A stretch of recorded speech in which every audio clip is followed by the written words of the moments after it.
round, and I've been pushed around. I had a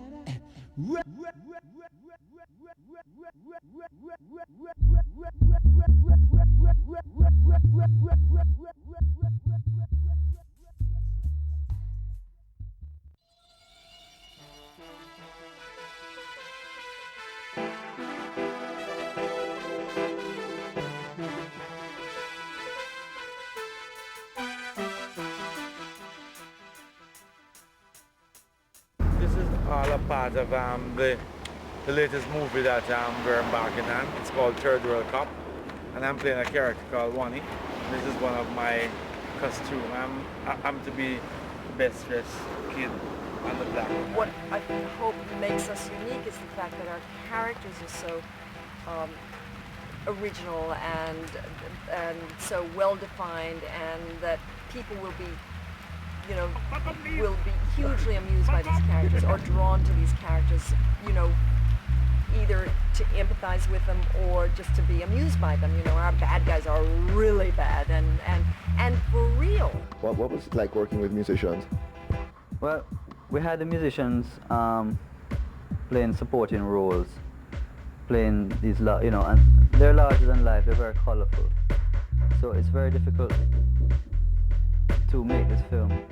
I find making this film, it has to be a certain entertaining value in terms of larger than life. It can't be a realistic film. It can't be like How Did They Come, where they use real people on the street, real, you know, where it was organic, it built as it went along using real people. This is more like, you kind of have to work with them as opposed to trying constraining them, you know, because it's very difficult to constrain musicians.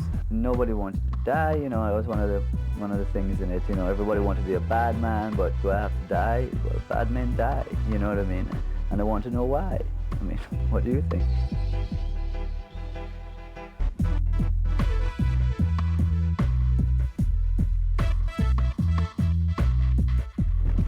It was a good experience from the police point of view, and I learned that not a policeman, contrary to what people say, a wicked man. You know, most of them are frightened, believe it or not. Frightened because, trust me, when shot not have no name, you know, shot not have no owner. You understand? Shot catch anybody, and pretty much when you are a human being and you have a family to protect, like most policemen do, you know, you get bummy. It's only natural.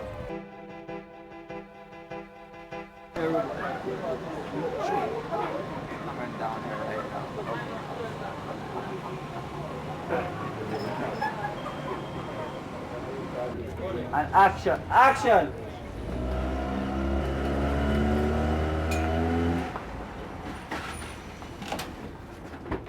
Yo, kill him! Move! Let this police jeep through.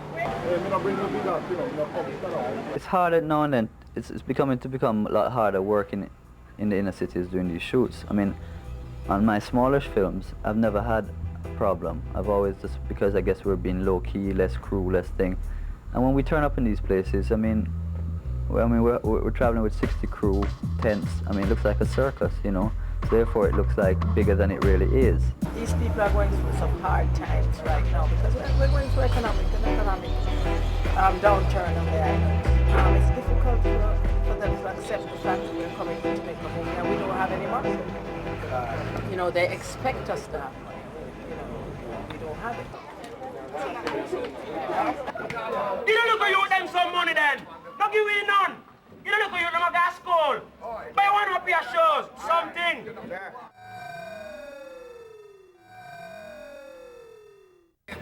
Go make nice now in the area. We're gonna make nice now in the area. No sure. Go make nice now in the area. Initially when we came, I did not know that it would be like this. I basically went and found all the locations because we didn't have any money to pay people to find locations, so I had to go through a lot of these places and find them myself. And it seems like, unfortunately, a lot of the great locations I did find were not in the nicest areas, which were people felt comfortable working in. So therefore, we had a bit of stress in a lot of communities. It's been a little harder than we thought because, you know, people are not overly receptive for you coming into their homes, into their neighborhoods, into their environment and inflicting what it takes to make a motion picture onto them, you know. It has a lot of it's dealing with a lot of topics which are appearing every day in the newspaper. Guns appearing in the barrels, importing and all that. And this is what the film is dealing with. It's dealing off of some of those problems which have been, which are arising every day. So the idea was also to not just do a shootout movie where you just have guns and shoot out, but to try to write a moral tale. Jamaica has an overflow of stories and ideas, which I think can expand itself worldwide. It can become a main commodity product. Now my thing is, in order for make more people work, is to have more people putting some money into making other Jamaican stories. The movie is based upon the idea that it's just going to work in our core audience, which is Jamaicans in this country and Jamaicans outside of Jamaica, in the US, in the UK, Canada, and areas where there's a strong interest in Jamaica, like Japan. There's a big market for things Jamaican, for reggae music.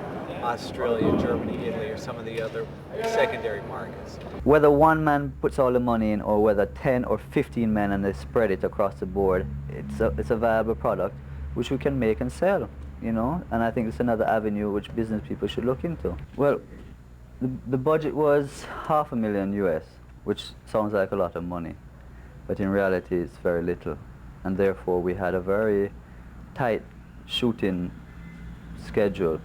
We had to keep it to 20 days. It would have been more comfortable if we had a little bit more time. I don't think there's ever been a feature this large shot with a totally Jamaican crew, ever. Not in my experience, definitely not. And I mean, I know that the Jamaican crew is capable of doing it, so it's not something that is going to surprise.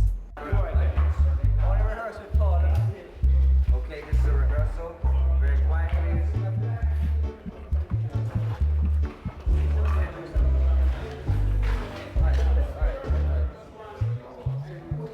Ready, springtime? Yes, ma'am. Action. Yeah. I'm going to shoot in the front. You're going to shoot over my head. You should stand there. You shouldn't bend over so much. I want you to bend over. Let's try it. I want you to step out. Step out. And then that same position. Like that. Like that, right? Then you just stand up like that. Alright? Then the track here. And that's one. As you